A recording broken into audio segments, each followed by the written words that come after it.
D'un espai de creació a l'Escola Municipal Can Serra va sorgir el projecte d'Artistes Residents, un espai on els artistes podien desenvolupar el seu projecte i alhora compartir amb infants un taller d'expressió.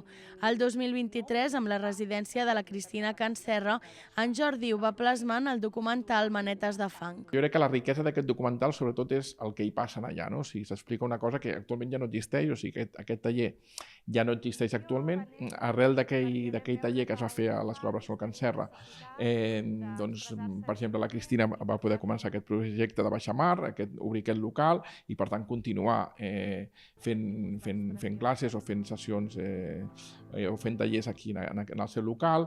A l'Escola Can Serra doncs, també molts dels elements encara els tenen allà i els continuen utilitzant. Les taules les taules que tenen cada nen per fer el fang, els tallers de fang, o sigui que d'alguna manera tot el que es va explicar en aquell documental doncs continua encara, o sigui, ha tingut els seus fruits. La Cristina va conèixer aquest espai d'expressió gràcies a la Rosa Viader de Via de Fang i va començar a participar com a artista resident. Ella feia poc que s'havia aficionat a la ceràmica i a més és educadora.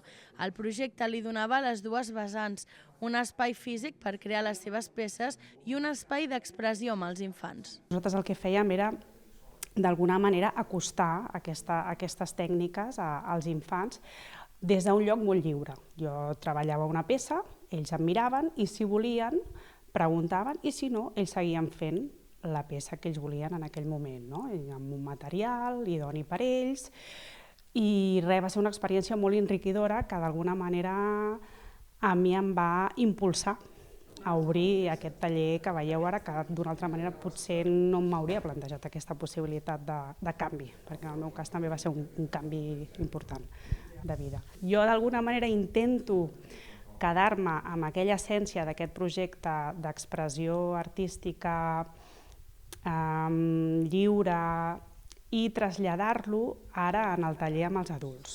I d'alguna manera els convido sempre a experimentar aquesta curiositat innata que tenen els infants, aquestes ganes, aquesta il·lusió, d'alguna manera recuperar-la com a adults, perquè crec que ens fa molta falta avui en dia, anem amb un ritme molt accelerat, molt frenètic, i a vegades és important, i el contacte amb el fang t'ajuda molt a estar molt present. Els infants, per exemple, quan treballen al fang estan en l'ara i aquí totalment concentrats, no pensen en una altra cosa i gaudeixen molt del procés, i és el que intento transmetre també als adults que venen a fer aquí classes i als tallers familiars, perquè seguim treballant amb infants també.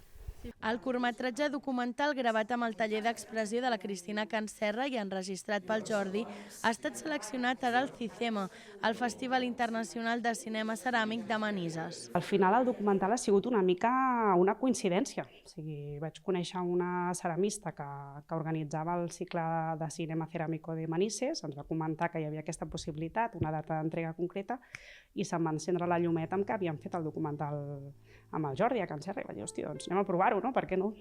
Serà complicat, no? Però per nosaltres ja és un premi molt gran que, més enllà de Cardedeu, perquè en el seu moment es va projectar aquí al Cinema Esbarjo, es pugui projectar també en un altre lloc on ja no ho veuran només les famílies, sinó sobretot ho veurà gent que està interessada en la matèria del fang, però ja no... Diguem que hem aconseguit que el documental traspassi les fronteres de Cardedeu i això per nosaltres ja és un premi molt gran de moment, no? El documental es projectarà dissabte 22 de novembre a l'Auditori Germanies de Manises, dins de la secció oficial. Diumenge per la tarda es coneixeran els guardonats.